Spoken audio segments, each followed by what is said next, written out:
ginnaaw bu ma sant yàlla subhaanahu wa taala julli ci sang bu tedd bi na Muhammad sallallahu alayhi wa sallam maa ngi leen di gërëm yéen ñi fi teew yépp ndax Sénégal moo fi toog tey ku gis jotaay bi xam ne réew mi moo fi toog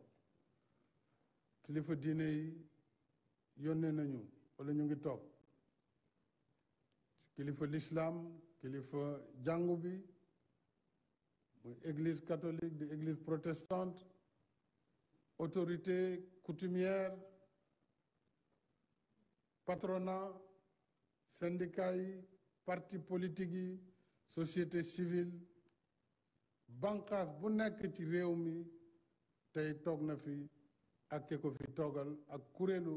askan bi muy institution de la république réew mi nag moo toll foo xam ne képp ku waxul jàmm wala doxoo ci liy tax Sénégal jéggi situation bi ñu nekk yaa ngi liggéey ci luy suuxal Sénégal te ku ne war na xam li waral coow li Sénégal élection bu ñu dàq kenn newul élection du am doomu Sénégal a ngi waxtaan seen biir loolu dafa warul jar ñu ñuy ŋawte ci àdduna bi lu ne jàppal bàyyil Sénégal jàppal bàyyil mel nu àdduna buy tukki président de la république nee na duma candidat wutatuma mandat le 2 avril ma jeexal sama liggéey damay dem sama yoon waaw loolu war na tax coow am ci réew mi loolu war na tax coow am ci réew mi date bi président moo koy déterminer parce que décret mooy fixer date des élections yomboon na ma lool ma toog ne date bi nangam la te su boobaa ku mu neex ku mu naqari foofa ngay dem parce que loolu mooy li am waaye dama ne du ma fixer date te tooguma ak réew mi déglu waa réew mi déglu candidat yi ci cette diversité am na candidat yu ñu jàllale am na candidat yu ñu téye am na ay parti politique am na candidat yu ñu éliminé am na ñu d'accordul ci li xew am na ñu ci d'accord kon kay li ñu war mooy toog waxtaan suñu biir jiital réew mi jiital intérêt réew mi président bu nekkul candidat newul damay toog bëgguma sax fekkee élection fekkee dëgg la ñuy wax waaye nag réew mi mënuñ ko sànni foog ñu xool nuñ koy doxalee dañu dem ci élection fal ki ñu war a fal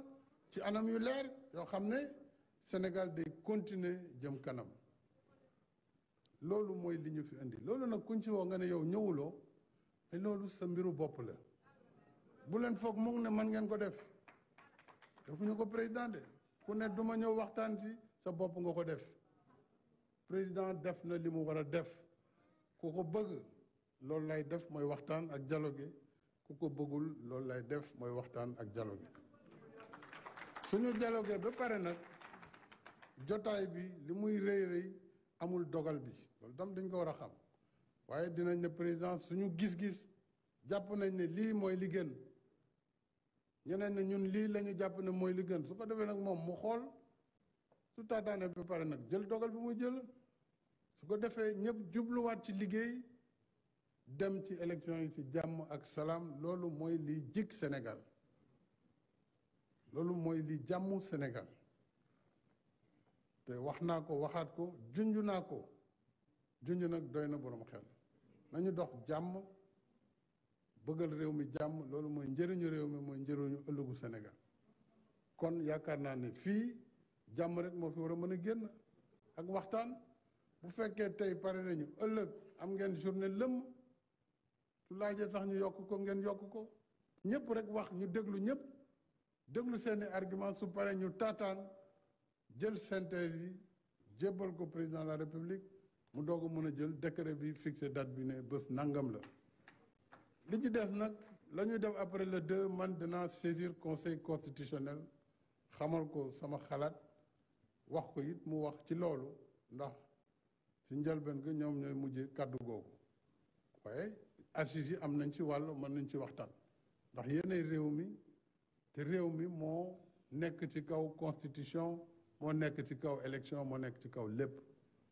ndax réew mi d'abord jàmmam moo tax ñun ñëpp ñu nekk fi te mooy njëriñu askan wi kon lii moo doon kaddu ubbi gi ma bëggoon ubbi di sant ñëpp di gërëm ñëpp di baalu ak ñëpp jërë ngeen jëf